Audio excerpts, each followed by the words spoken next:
Gurudev Sri Sri Ravi Shankar has taken spirituality to the farthest corners of the world. His meditation and breathing techniques have deeply touched and transformed the lives of over 450 million people in 156 countries by helping them find freedom from stress and negativity. He inspires the highest human values of love, compassion, and togetherness by uniting people from all cultures in a spirit of service and belongingness. He has shown us again and again that the whole world is indeed one family. Rajkumar Hirani is one of India's most sought-after film directors. His iconic films like the Munna Bhai series and Three Idiots carry significant social messages encapsulated in humor that have become catchphrases for the nation. While his films have a habit of breaking box office records, he has remained one of the most humble and beloved members of the Indian film industry. Presenting Rajkumar Hirani in a heart-to-heart with Gurudev Sri Sri Ravi Shankar. Good evening and Namaskar Gurudev. It's indeed an honor, privilege to be here. मेरे पास बहुत सारे सवाल हैं जो मैं आपसे आज पूछना चाहूँगा. ये सारे वो सवाल हैं जो मैं हमेशा किसी से पूछना चाहता था. पर इससे पहले कि मैं सवाल पूछूं, मैं आपको एक बात के लिए बहुत थैंक यू कहना चाहूँगा. अक्सर हम सुना करते थे आप लोगों की कितनी मदद करते बाहर पहुंच के, पर इस बार मैंने फर्स्ट हैंड पहली बार देखा, क्योंकि मैं क्लोजली कनेक्टेड रहा आपके फाउंडेशन के काफी लोगों के साथ, और मैंने देखा कि आपने आर्ट ऑफ लिविंग फाउंडेशन ने और आपके सारे वॉलंटियर्स ने कैसे लाखों लोगों तक राशन पहुंचाया है पूरे भारत में. ऐसा नहीं कि एक शहर में, पर पूरे भारत में रोज कैसे इन लाखों लोगों तक राशन पहुंचाया जा रहा है. एंड ये कैसे होता है, ये this is self is a business model to study of how this distribution is happening. So thank you so much for helping all our daily wage earners and all the migrant workers. I really salute you for that.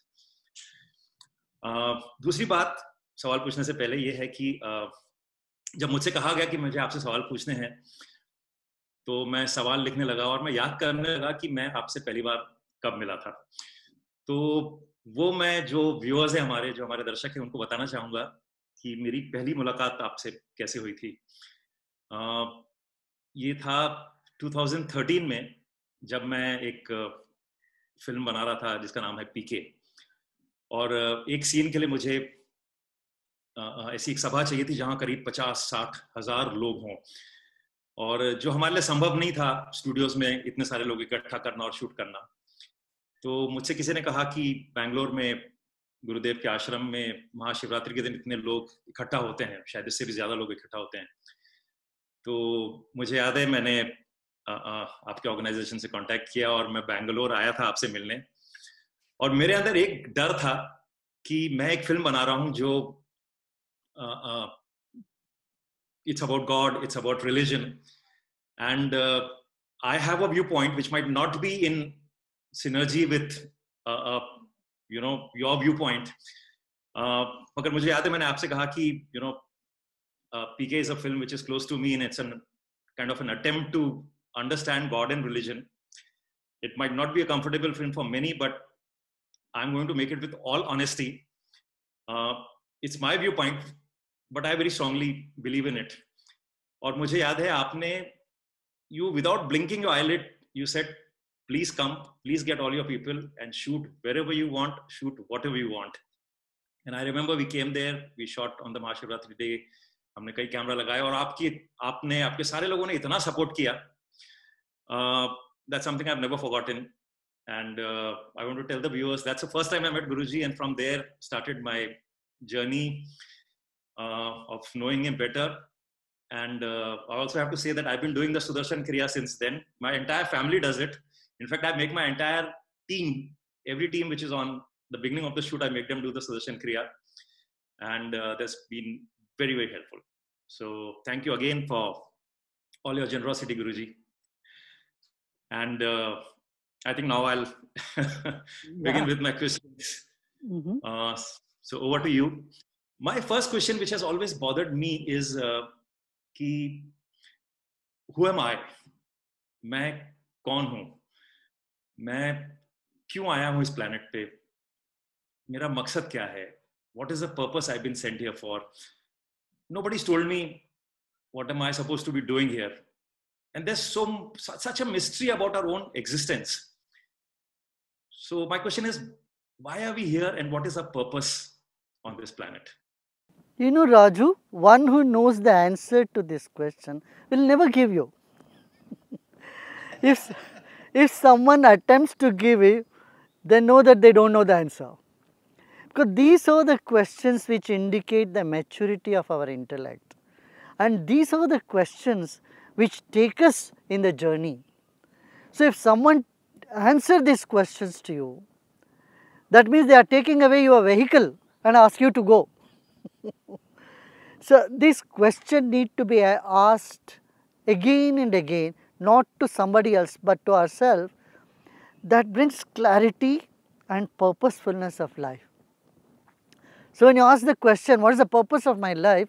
That which is not the purpose of life will all drop.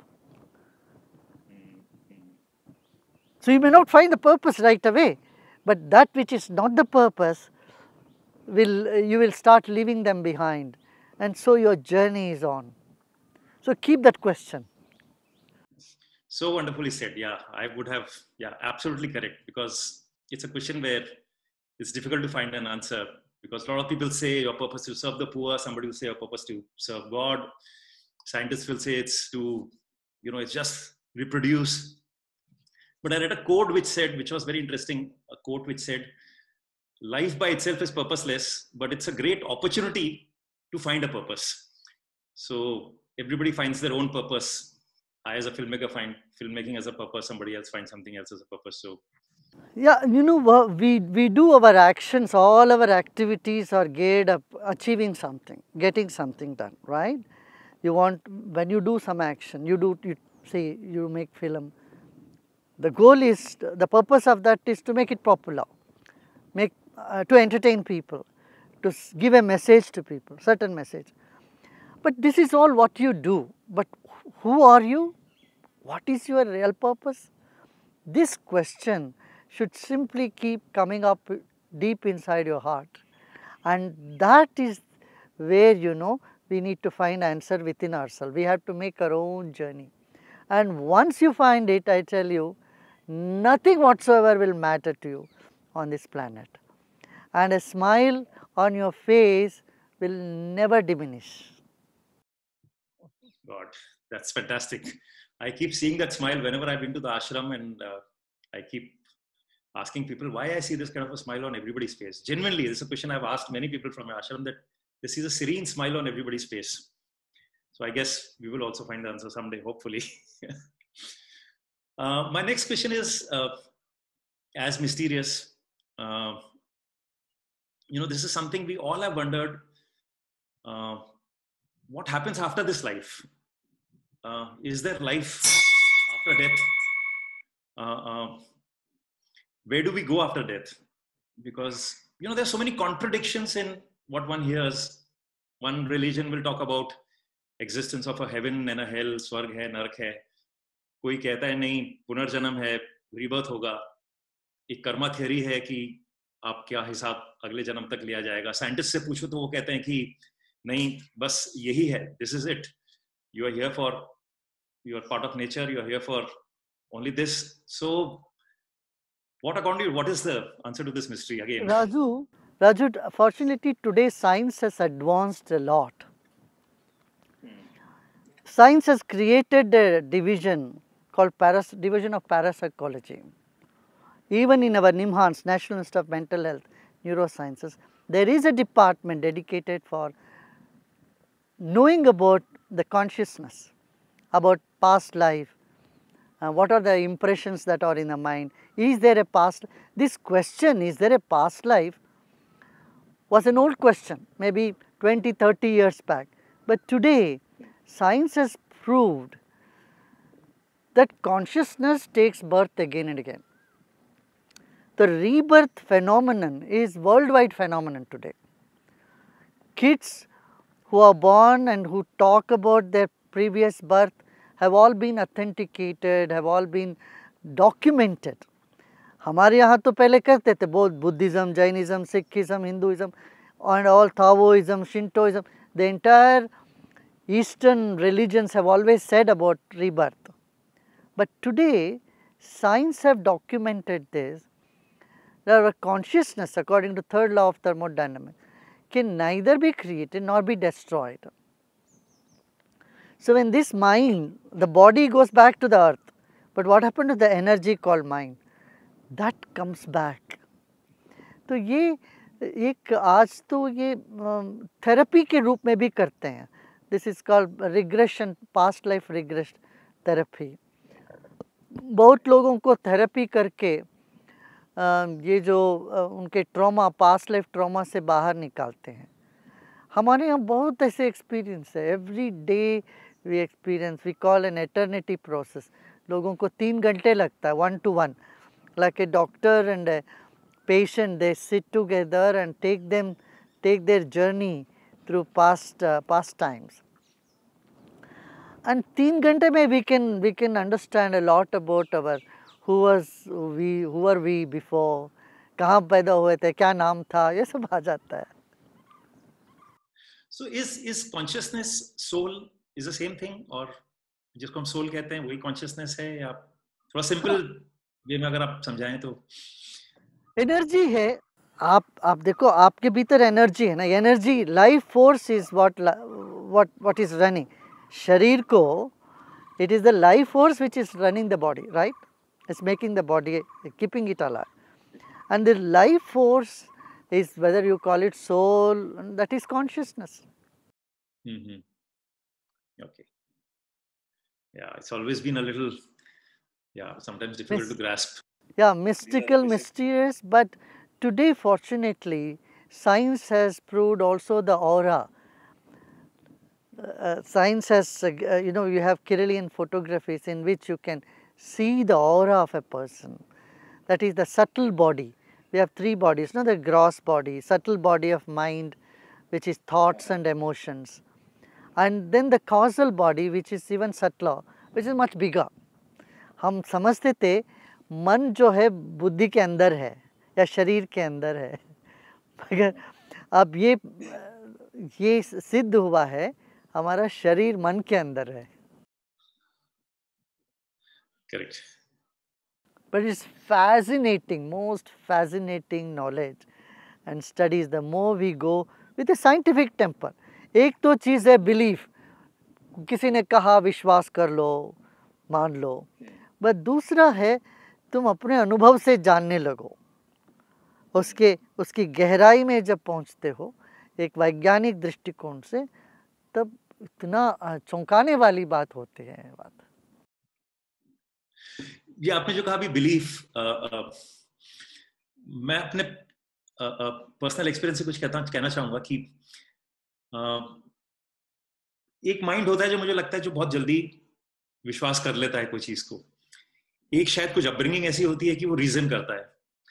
Like I have seen with my wife, she has faith. You tell her, she'll have complete faith, she'll believe, and she tells me most of the time कि have faith. ये तो मगर मेरा mind ऐसा है, मैं और कई बार चाहता हूं कि मुझे लगता है कि जिसके पास फेथ है वो उसके पास सुकून है, वो जल्दी उसको शांति जल्दी मिल जाती है. मगर एक माइंड जो रीजन करता है वो उसके जवाब चाहता है, उसको लॉजिक चाहिए, उसको रीजनिंग चाहिए. So how do we choose? If I have to choose between faith and reason when my mind is saying नहीं रीजन से चलो, और मुझे लगता है फेथ से सुकून मिलता है, पर क्योंकि मैं फेथ नहीं कर पाता तो मुझे लॉजिक की जरूरत पड़ती है. तो मैं क्या करूं? Should I choose between faith or should I go with logic and reasoning?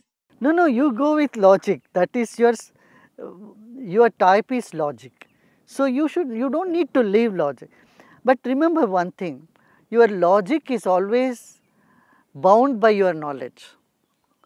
Whatever knowledge you have, your logic will be within that knowledge only. Correct. See, your logic cannot be beyond your knowledge. Correct. But also remember, your knowledge is limited. So logic is limited here.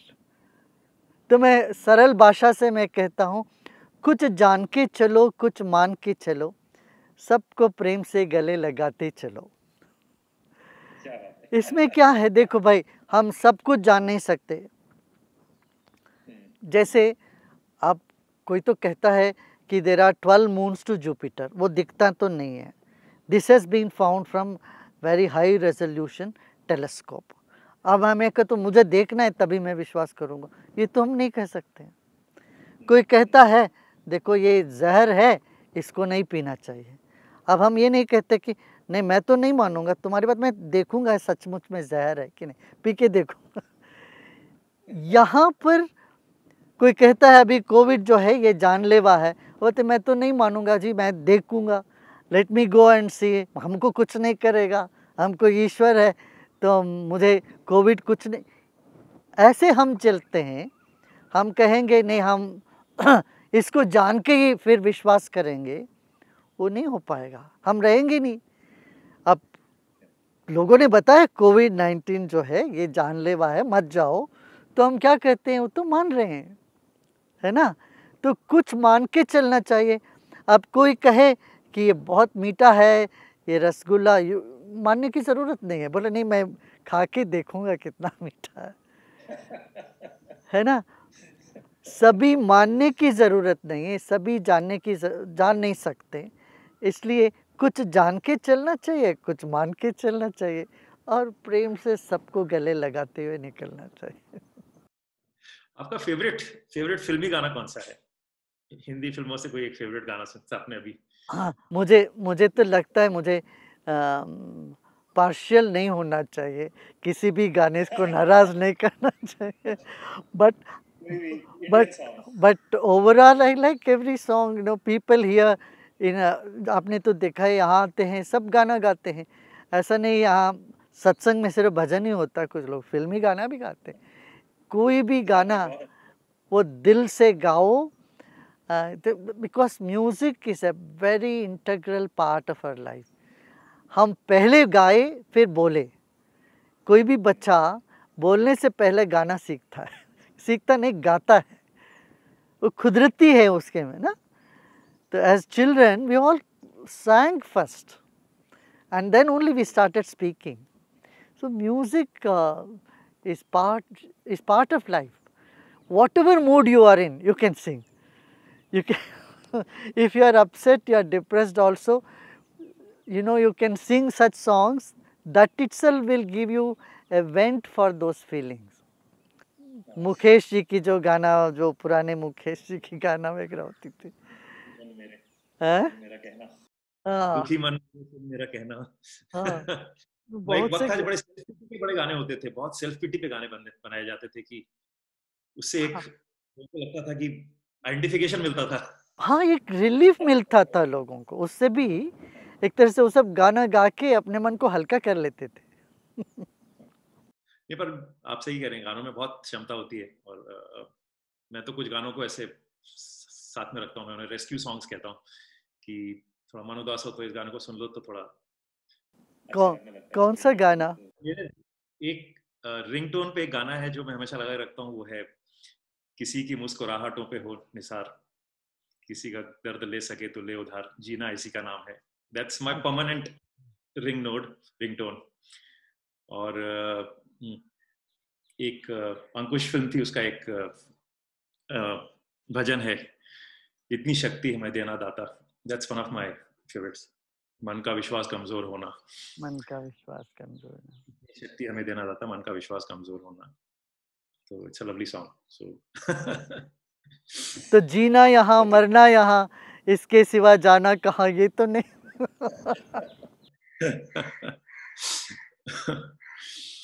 Okay, coming back to, एक और सवाल है जो मुझे हमेशा परेशान करता है, वो ये है कि लोग कहते हैं आपके भाग्य में लिखा हुआ है ये, तो आई ऑलवेज वंडर कि इज लाइफ प्री डेस्टिन्ड? हमारी लाइफ ऑलरेडी लिखी हुई है कि हम अपनी लाइफ बनाते हैं? उससे कनेक्टेड फिर एस्ट्रोलॉजी की बात आ जाती है कि अगर कोई हमारा फ्यूचर प्रेडिक्ट कर सकता है, मतलब शायद लाइफ लिखी हुई है। उससे फिर कई सवाल उठते हैं। तो what do you think, is a life pre determined? यही बात करण ने भी पूछा था, मैंने ये कहा, यही बात, यही प्रश्न मैंने कहा था। देखिए, life is not all predestined, then there is no question, it's a very dead mechanical world if it's everything is predestined. Life का लक्षण ही यही है, जीवन का लक्षण यही है, स्वतंत्रता है। चेतना का लक्षण ही स्वतंत्रता।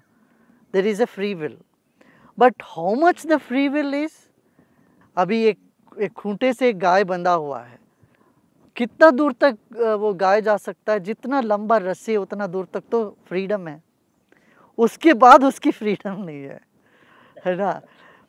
ऐसे देखो, हम देख सकते हैं कितना हमारा आंखों की जो रेंज है, you know, our eyes, our light range is something, we can only see to that extent, but an owl, उल्लू ज़्यादा देख सकता है हमसे ज़्यादा, बिल्ली ज़्यादा देख सकती है, बिल्ली की रेंज हमसे ज़्यादा है। क्यों? रात को अंधेरे में बिना टार्च के, बिना लाइट के हम नहीं देख सकते, मगर बिल्ली को पता चलता है कहाँ क्या रखा है। तो हमारी क्षमताएं सीमित है, उसके अंदर हम आज़ाद हैं। जैसे मैं एक और एग्जांपल आपको बताऊं, आपका कद है 5'10". No, this is your destiny. You are not 5'10" or 5'8" or 6'10". Your height is 5'10", that is seal. But your weight is your free will. Suppose you are weighing 200 pounds, 100 kilo, तो आप कम कर सकते हो उसको। So लाइफ में दोनों है ना, you know, हमारा कुछ तो है, हम अपना बदल सकते हैं। इसलिए ये कहते हैं कि जो हम बदल सकते हैं हम ज़रूर बदल डालेंगे, जो नहीं बदल सकते हैं उसको स्वीकार करेंगे। अब हम बैठ के, हम तो I am 5'6", I can not say I want to be as tall as Raju, I want to be 5'10" और 6। No, my height is sealed, but my weight is under my control.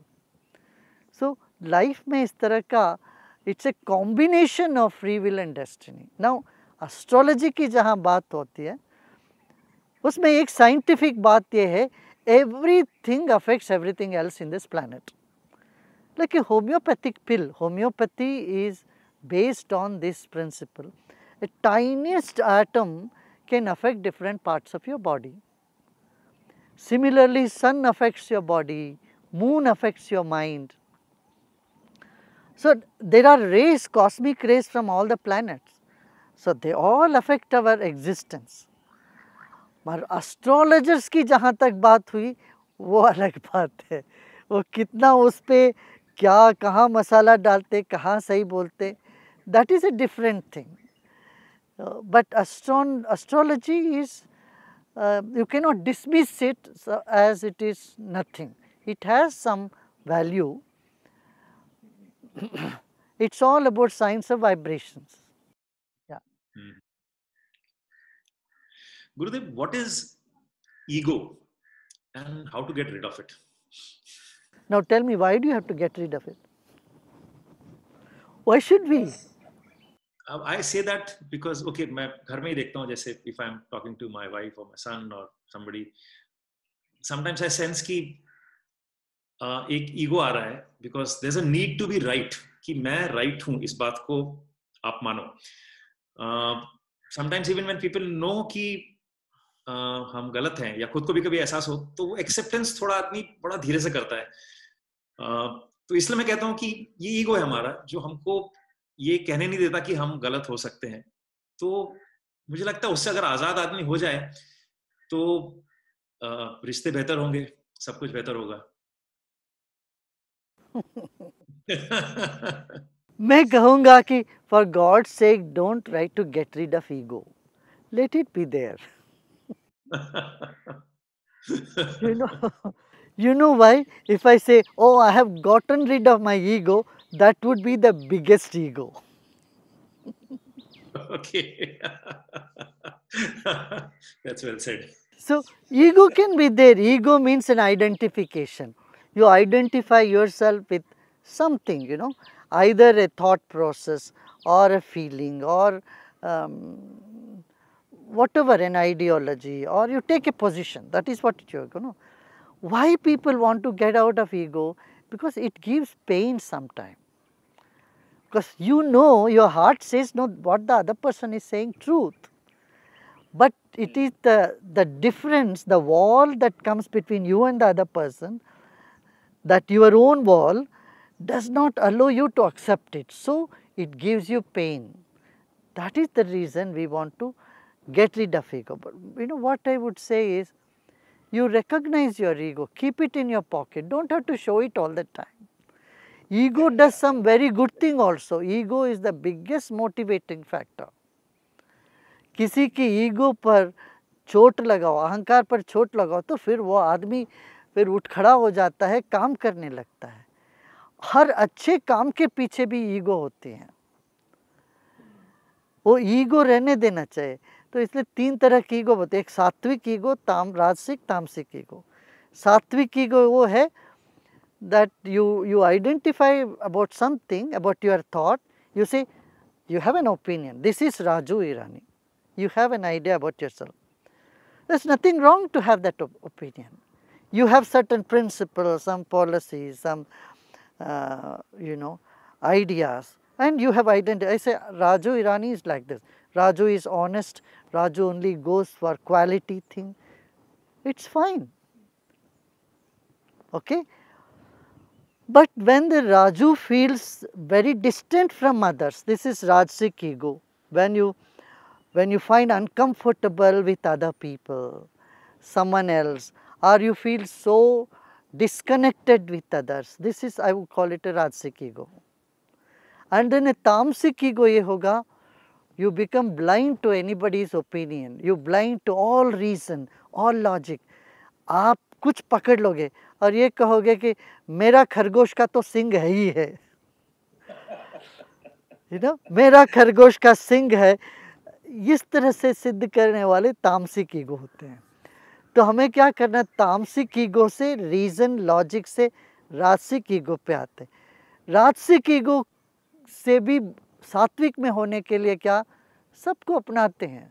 अब देखो, आप अपने घर में अपने वाइफ के साथ, बेटों के साथ जिस आराम से रहते हो, where you are ready to take a comment or an adverse remarks without any hesitation, this is, I would call a sattvic ego.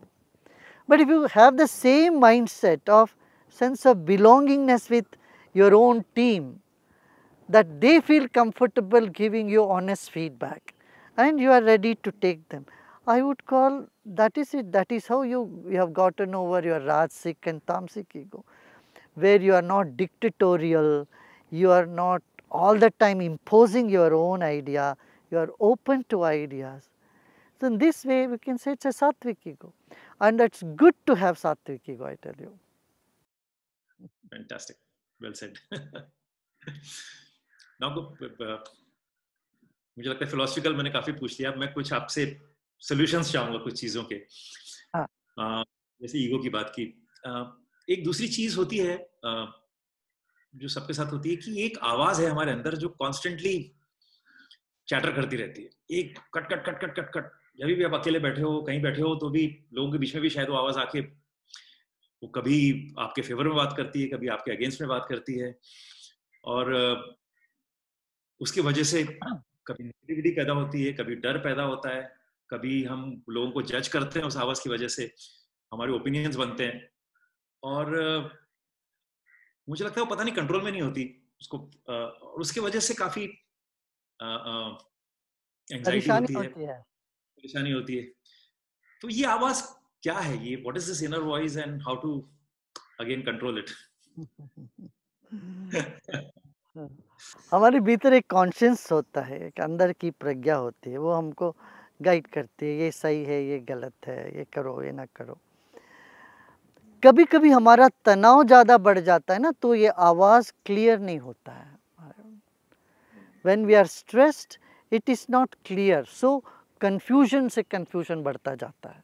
तो मैं कहूँगा उस वक्त जो स्ट्रेस्ड होता है, आवाज़ को इग्नोर करो, आप उस वक्त बैठ के थोड़ा रिलैक्स करो और leave it to the nature, nature is going to do the best for you. इस बात पर विश्वास करो और रिलैक्स करो, the best will happen to me, let me relax.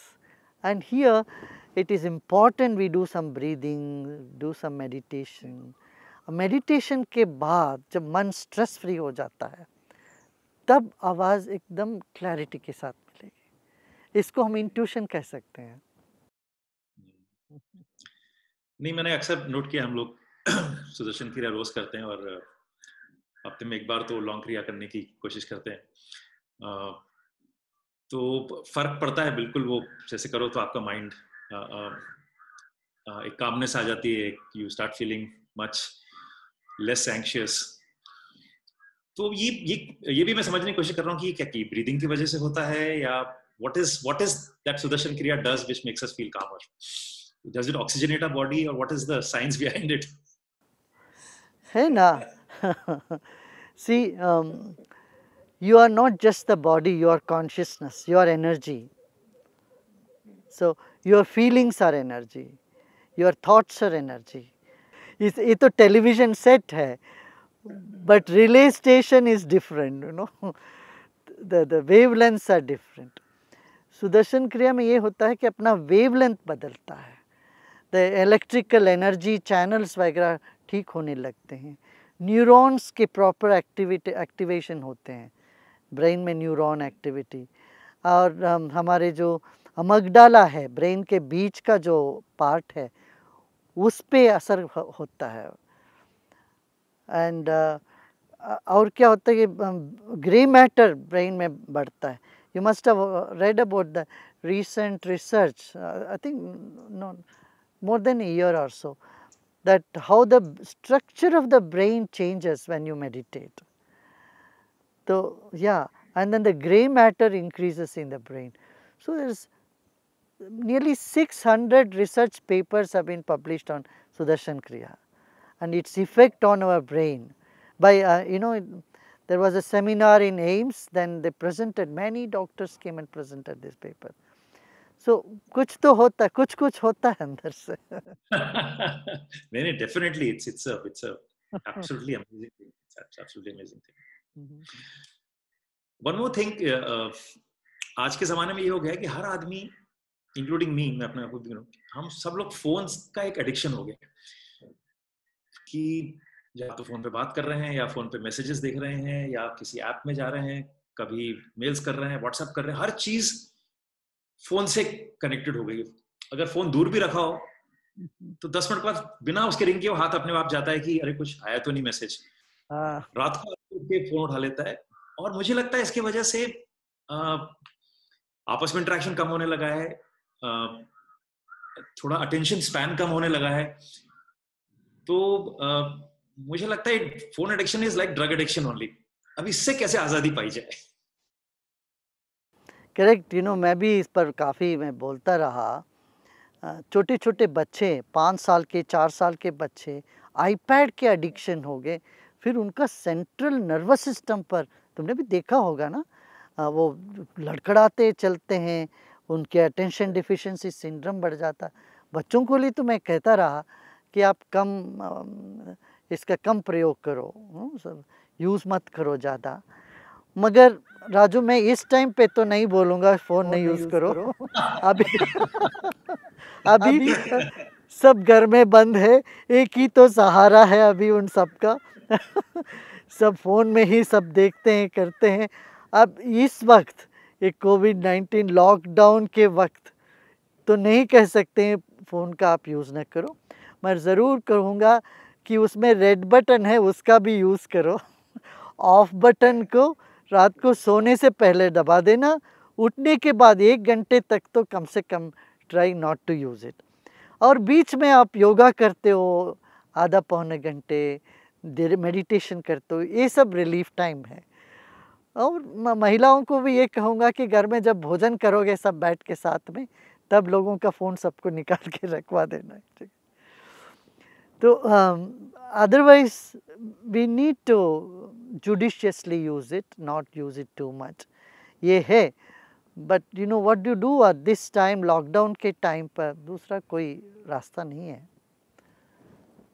नहीं, इट इज, ये मेरे साथ भी खुद हुआ है कि मैं फोन कई बार चालू करता हूँ किसी को मैसेज करने के लिए, और जैसे ही मैं मैसेज ऐप में जाता हूँ कुछ और मैसेजेस दिखते हैं तो मैं वो पढ़ने लग जाता हूँ.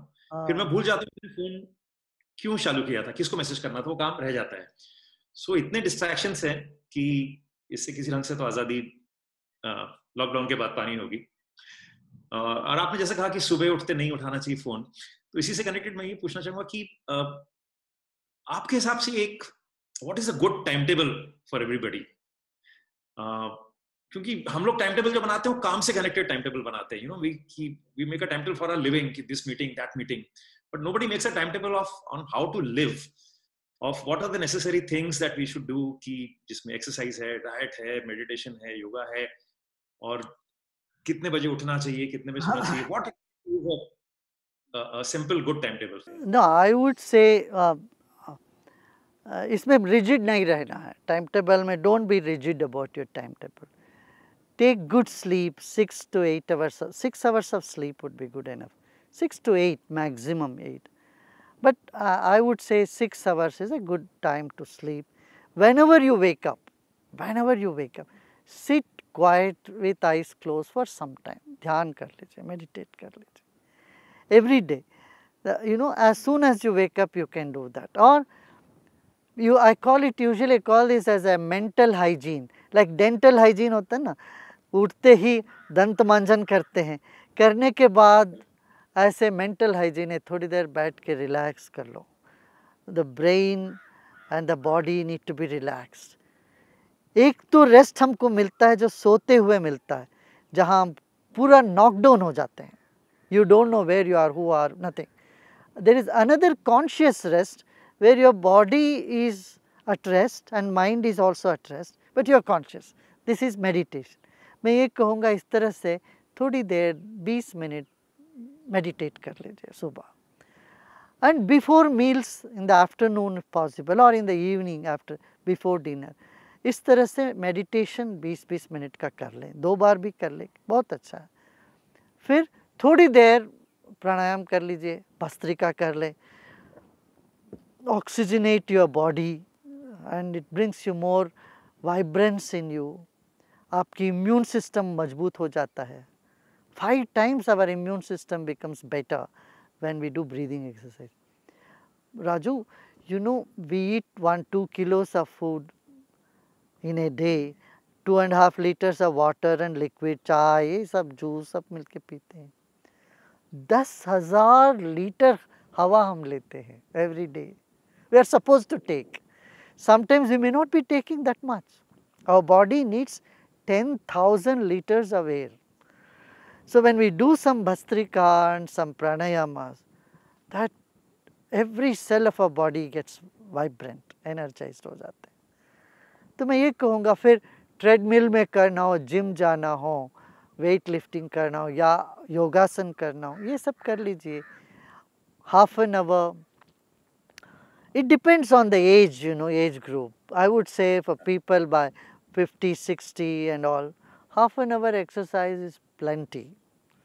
If we do some exercise and then have light, gentle food, you know, whatever food you take, don't drink anything immediately after a meal. This is something that would help our digestion. हम क्या कहते हैं, खाना खा के फिर P लेते हैं उसके ऊपर. हाँ हाँ, वो नहीं करना चाहिए. You should give at least 1.5 hour gap between eating and drinking. Okay. So that is it. Fantastic. Fantastic. So I guess some bit of सुबह उठते मेडिटेशन, फिर मौका मिले तो फिर से मेडिटेशन और थोड़ा सा योगासन या एक्सरसाइज, भस्त्रिका, ये सारी चीज़ों को हमको अपने लाइफ का हिस्सा, और लाइट मील्स ये अडॉप्ट करना चाहिए.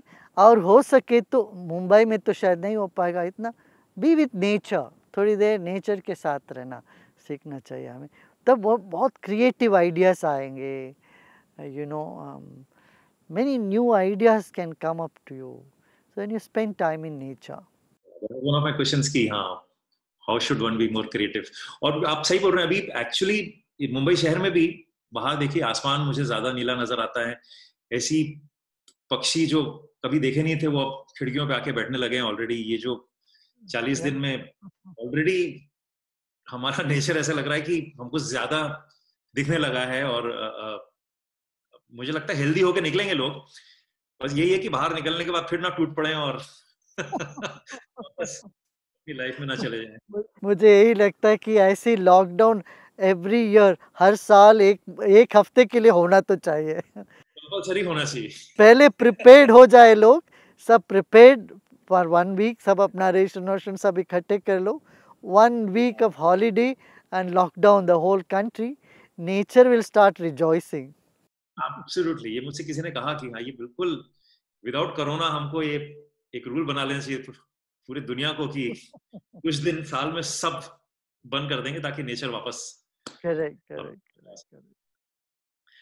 गुरुदेव, आखिरी सवाल, बिकॉज वक्त हो रहा है, उसके बाद हम मेडिटेशन करेंगे आपके साथ। Just a few tips, 1 or 2 or 3 tips on being happy. Well, know that this show is going to end one day. This very awareness, the curtain is going to fall, can bring a great relief to you. You know, and however you have played, your director is going to appreciate you. So the director is not seen in the screen, but the director is directing you, and only through that you are acting, whatever acting you are, roles you are playing. Know that the director is absolutely pleased whether you are a simple actor, or you are a hero or a villain or a side role. Whatever role you have played, the director is going to reward you and he is happy about your action. This much if we remember, and know that, you know, there are 2 types of joy. One is the joy that you get when you get something. हमें कोई complement दे तो हमको खुशी मिलती है, हमें कोई gift दे तो हमें खुशी मिलती है. This is a infant joy, but don't die with this joy. There is another happiness that is when you give it to, when you give, that gives you a joy, the joy of your grandmother.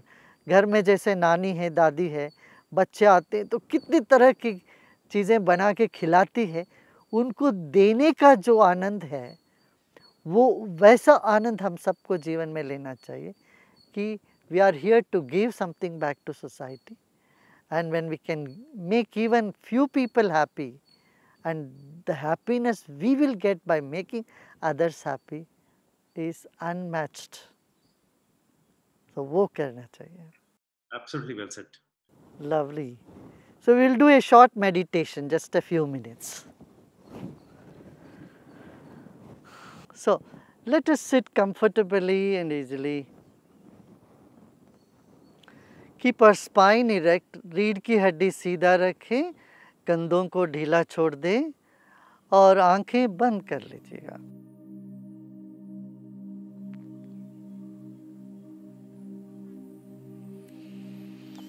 एक गहरी सांस लीजिए और सांस को रोकिए और रोकना छोड़ दें, सांस अपने आप बाहर निकलने दें.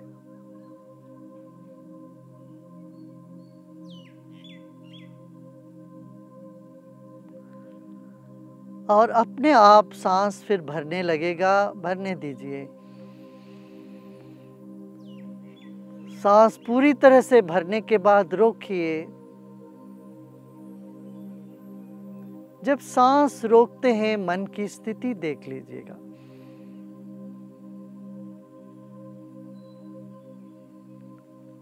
और रोकना धीरे धीरे छोड़िए और सांस अपने आप बाहर आने लग जाएगी.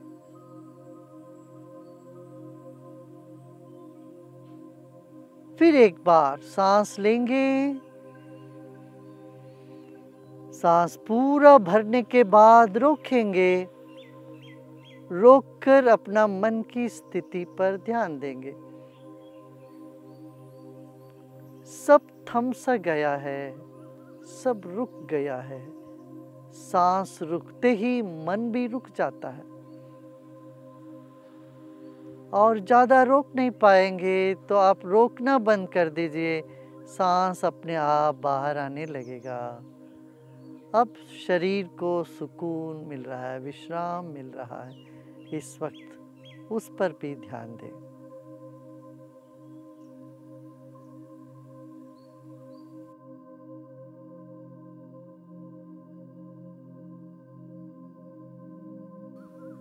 मन ही मन अपना शरीर के प्रति सम्मान का भाव रखें। अरबों खरबों अणु परमाणुओं से बना है आपका शरीर।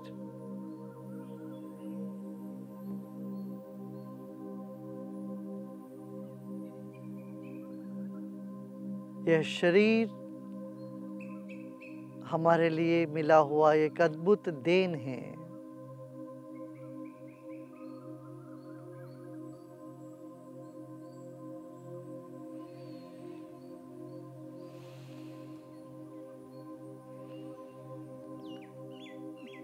Honor your own body. Your body is the most precious gift to you from nature.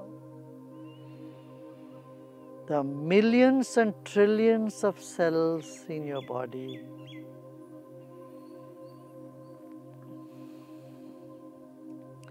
Now become aware of the air all around you and inside of you. The second dimension, the breath. It is the breath that is keeping us alive.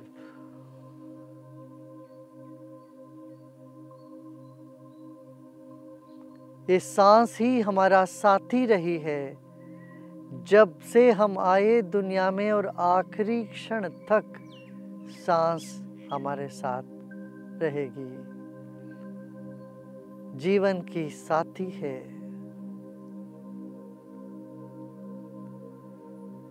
ये जीवन का साथी है सांस। जैसे जल में मछली, ऐसे हवा में हम हैं। भीतर और बाहर की हवा को एक साथ महसूस करें।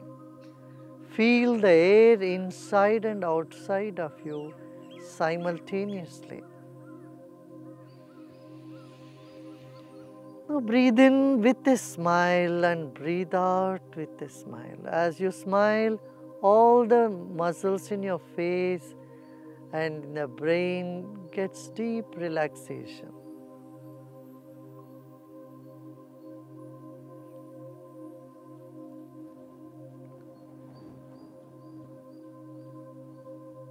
अब तीसरे आयाम पर चलते हैं, मन, जिसमें विचार घूमते हैं, जहाँ भावनाएं उठती है, अपना ही मन। Let's move to the third dimension of our mind. Our body is like the wick of a candle. The mind is a glow all around it.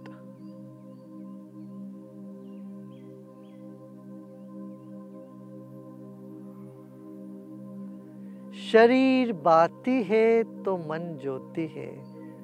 मन एक बादल जैसे शरीर के चारों ओर भीतर बाहर मंडराता है। आप मन ही हो।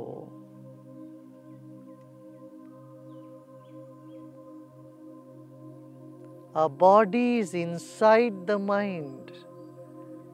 Rather, body is inside of you.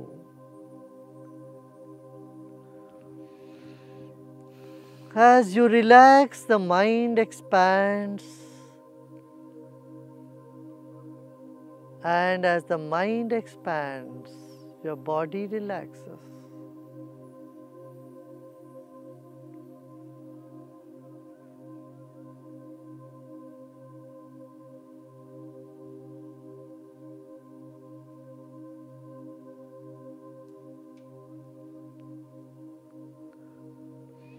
Let's take a deep breath in, and as we breathe out, relax even more.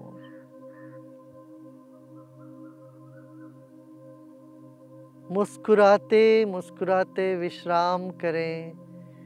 जो भी विचार आ रहे हो मन में आने दें.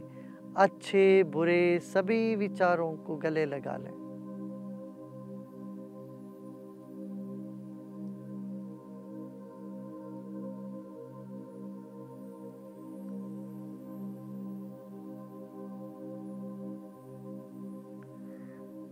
जैसे हर पात्र का अपना महत्व है, मन में हर विचार को भी अपना स्थान है. सब विचारों को गले लगा ले, स्वीकार कर ले. Take them all with you. You are much bigger than all these thoughts that hover around in the mind.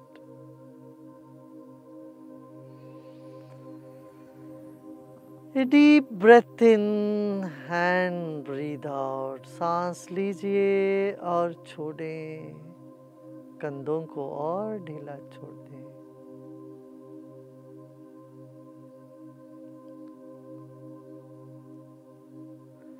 Become aware of the vast sky. विशाल गगन का स्मरण करें. हमारी चेतना ऐसा ही है, आकाश जैसे विशाल.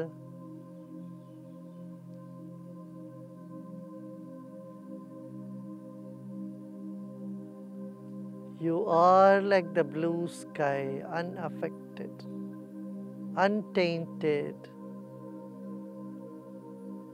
Relax and be yourself. अपने आप में विश्राम करें. Repose in yourself. Let go of all the tensions, all the worries. Repose in yourself.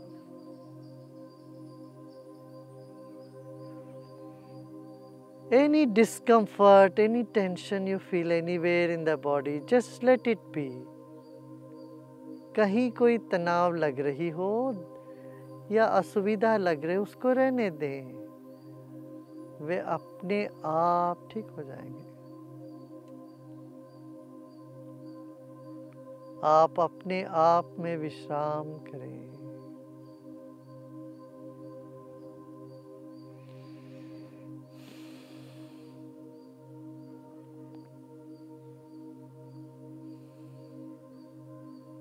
Take another deep breath in. Breathe out. Om Shanti, Shanti, Shanti.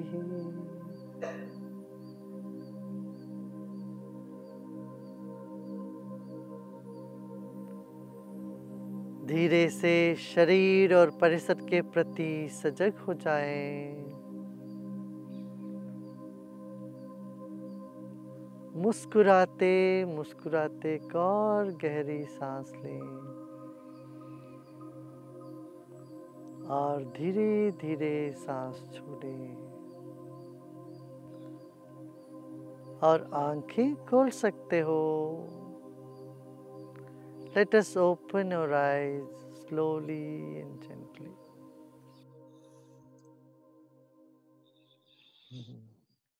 Wonderful. Thank you. Namaste. Thank you so much, Gurudev. It was an absolute pleasure to talk to you and hear your wonderful answers to all this. इस वक्त मैं आपको सिर्फ एक जादू की झप्पी भेज सकता हूँ. आजकल तो अलाउड भी नहीं है देना.